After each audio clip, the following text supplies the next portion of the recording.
Fala galera, aqui no vídeo é como ganhar Dima. Galera, um jeito muito simples de ganhar Dima é no lobby. No lobby, aqueles caras que, aquelas coisas que os caras ficam botando no lobby, aquelas árvores e tem como ganhar Dima, é só ficar assim, viu? Se você já pegou mais, eu recomendo muito você ficar assim, ó. Eu vou mostrar um jeito aqui, ó. Espera eles botar. Pode botar, ó. Corre aqui, corre, ó. Tenta pegar os bichinhos. Abre, ó, 50 de ouro. Você vai só jogando assim, tentando ganhar Dima.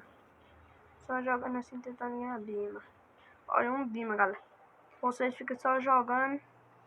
Aí quando você jogar, e quando tiver no lobby, nos últimos segundinhos você quita. Olha. Tá muito longe, ó, não dá pra pegar, eu quitei. Só assim, galera, um jeito muito fácil de você pegar Dima.